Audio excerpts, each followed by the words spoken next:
cuidado qualquer que seja, pois somente seria muito para ti.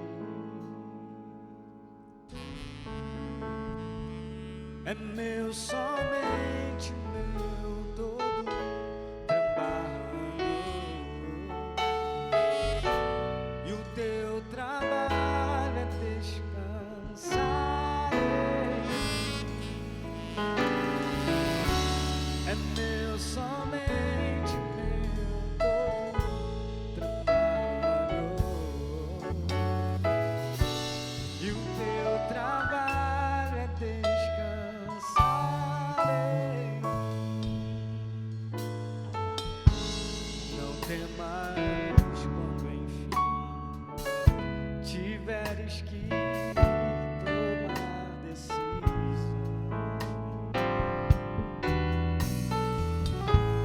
Entrega tudo a mim, confia de todo coração.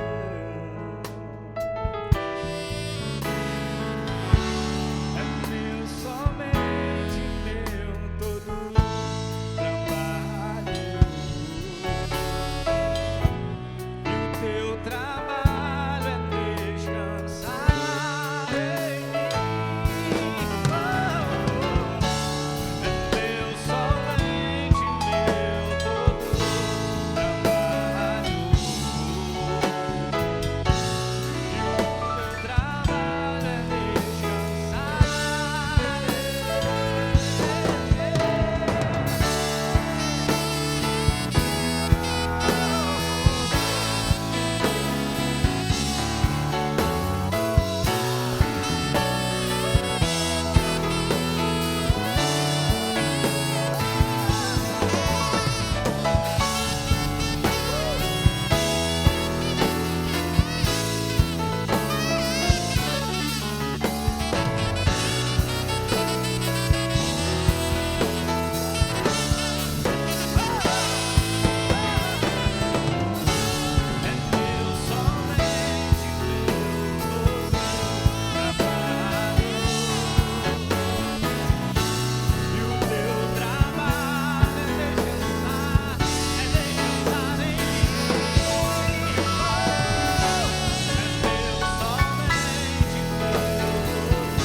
Boa noite. Hoje estamos, então, entrando na igreja de Sardes, né? Na verdade, eu estou fazendo uma segunda mensagem somente de um versículo da igreja de Sardes, porque o querido pastor Marcelo Miguel já abordou há duas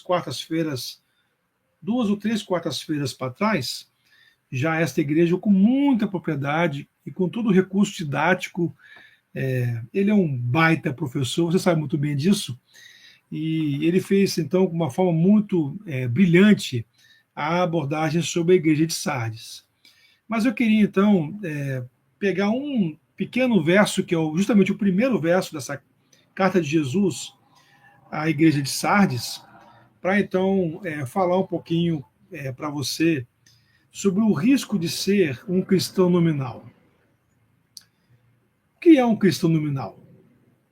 É aquele que tem Jesus só na fachada. Ele não vive segundo o Evangelho de Jesus, ele não tem compromisso com a ética do reino de Deus, com os valores do reino de Deus. Ele não procura ser melhor a cada dia a partir da submissão do seu eu, do seu querer ao querer divino. Ele não está preocupado com essas coisas. Ele é uma pessoa, ou ela é uma pessoa que simplesmente faz o papel do cumprimento, e puramente cumprimento religioso. E o que é esse cumprimento religioso? é essa noção de que você vai dizer que você é cristão porque você frequenta um espaço religioso em que a placa de entrada é justamente a placa de uma igreja cristã, seja ela evangélica ou católica. Qual foi a grande briga dos evangélicos aqui nesse país? Ou o grande mote de ação? Foi justamente dizer com todas as letras. E aí, veja, isso é história. Eu não estou falando que eu concordo com isso, mas isso é a história. Dizer e desqualificar com todas as letras a fé católica, dizendo que esta fé é uma fé nominal, porque os católicos não são praticantes. E quis a história desse país que nós vivêssemos, então, um tempo em que aparece no regime censitário, no levantamento censitário, melhor dizendo, a noção de que há evangélicos não praticantes também. Uma coisa, quando eu era garoto, impensável. Se falasse para mim na adolescência que tem um evangélico não praticante, ou faço qualquer pessoa naquela época, nos anos 80, a pessoa diria assim: não, não é evangélico. Nunca foi. Mas agora nós temos essa categoria, inclusive sendo apresentada no censo, o que é uma ironia histórica, concorda comigo? Mas vamos voltar aqui, eu quero então ler com você esse primeiro verso da carta de Jesus à igreja em Sardes, Apocalipse 3:1. Por que eu estou falando em igreja nominal? E aí você vai entender na leitura. Ao anjo da igreja em Sardes escreve: isso diz aquele que tem os 7 Espíritos de Deus, ou seja, a completude do Espírito, o Espírito Santo. Então, aquele que está na mesma confluência triuna do Espírito Santo. E as 7 estrelas, ou seja, a totalidade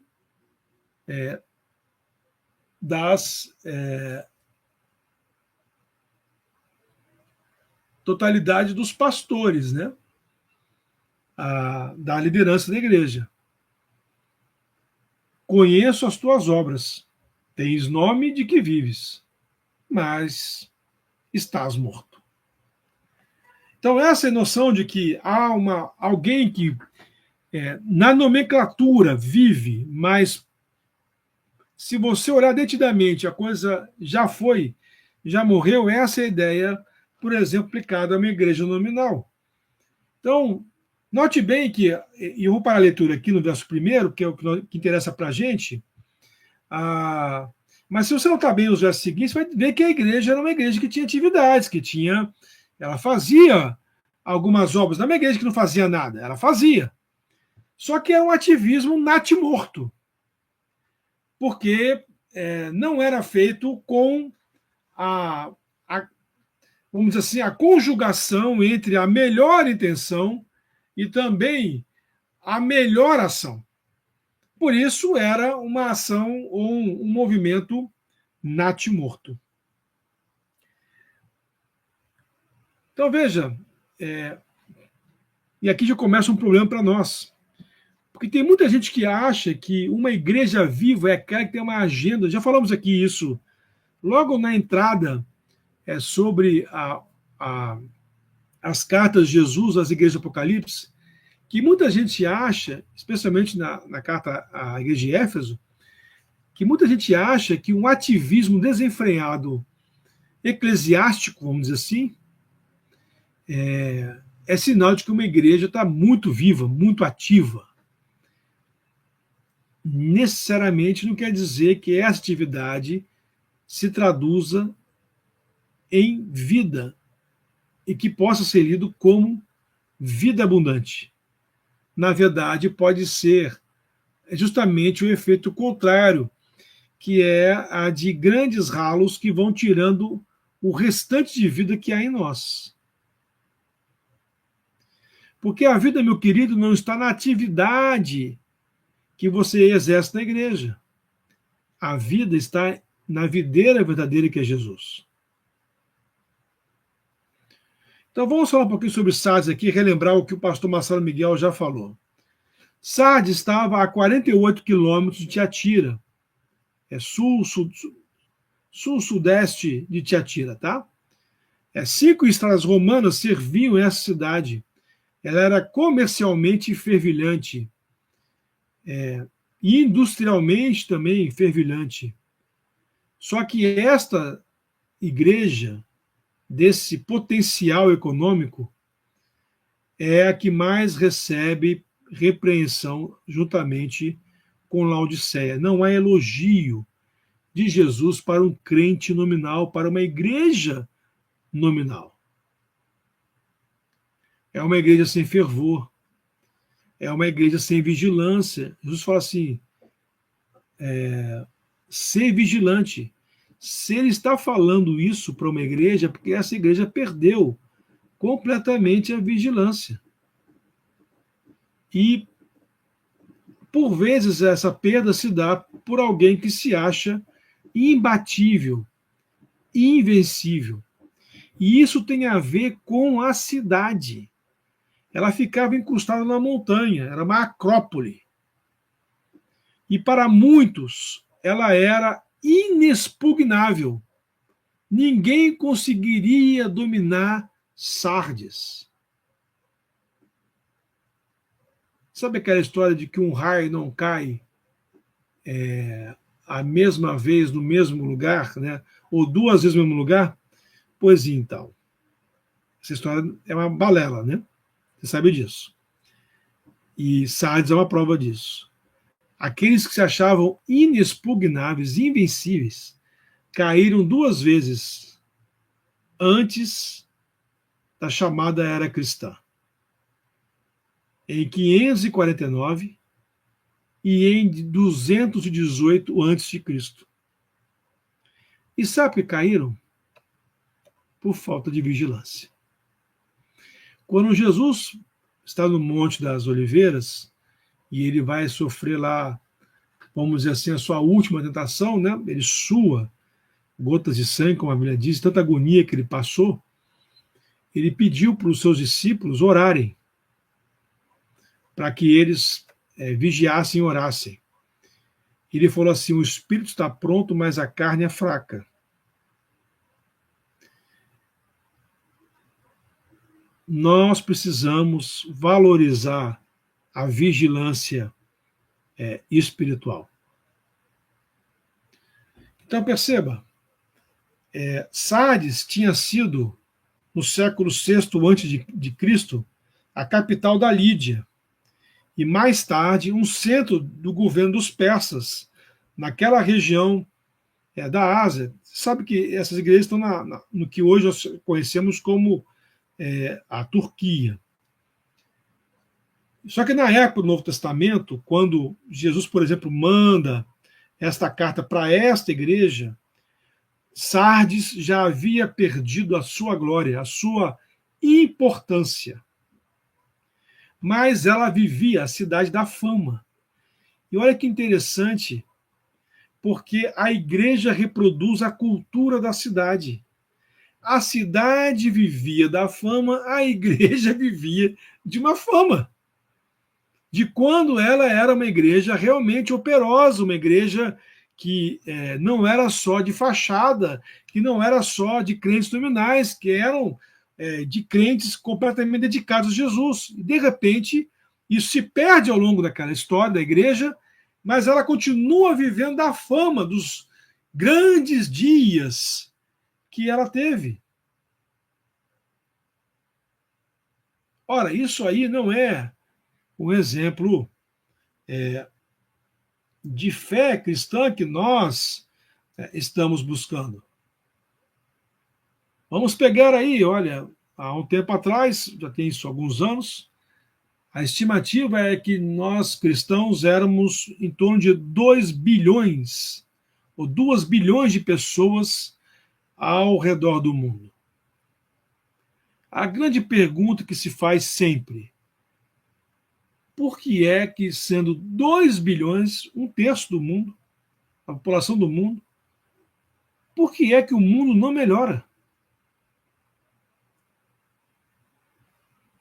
Talvez a explicação seja porque muitos têm uma fé tão somente nominal, que não deixam a essência do evangelho penetrar com força até as suas instâncias mais íntimas, mais estruturantes. E aí as mudanças e a conversão acabam não acontecendo como deveria acontecer. Na verdade, é um repaginamento, mas não a mudança radical de vida, como o Evangelho convida a cada um de nós a fazermos. O problema que esta igreja em Sardes denuncia é justamente aqueles que querem viver da fama, mantendo um padrão do passado. Quantos crentes foram tão assim usados por Deus em algum momento da sua vida e de repente começam a falar da sua fé cristã, da sua experiência, como se fosse uma experiência pretérita, mas estão vivos. Meu querido e minha querida, a vida não acabou, muito menos ainda a vida cristã. Deus pode continuar a usar você e também a instar a você a fazer coisas maiores do que você já fez no passado.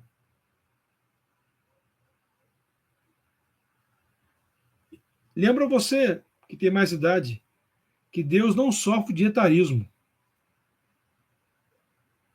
para aqueles que querem se esconder na idade. É logicamente que algumas atividades, alguns fazeres, já não são mais adequados para alguém de uma idade mais avançada. Mas há outros fazeres possíveis. Qual seria o seu caso? Pergunte a Deus. E ele vai dizer para você. Gente que vive a fé pelo passado. Igrejas que vivem do passado. Ah, bons tempos, saudosos tempos. Tempos imemoriais, eram do pastor fulano de tal. Aquele que pastoreou a igreja durante 40 anos. E já faleceu há mais de 50. Bom, vamos lá. Longe de me questionar ministérios tão profícuos e abençoadores e abençoados como de pastores já passaram por igrejas. Mas essa visão de que a igreja ficou parada lá atrás não me parece a visão de Jesus para a sua igreja hoje. Então, meu querido e querida, se você está nessa igreja, a grande pergunta é: o que é que eu posso fazer para que outros momentos imemoriais sejam construídos na história dessa comunidade de fé que eu faço parte,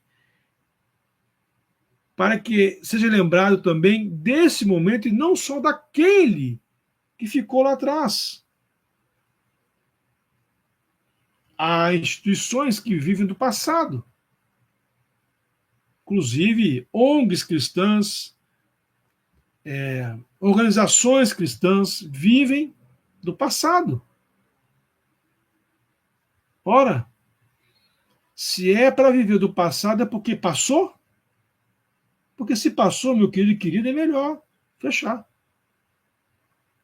Agora, se há propósito para continuar, se a questão não é o exercício do uso do nome do passado, então vamos lá. O que impede de restaurar?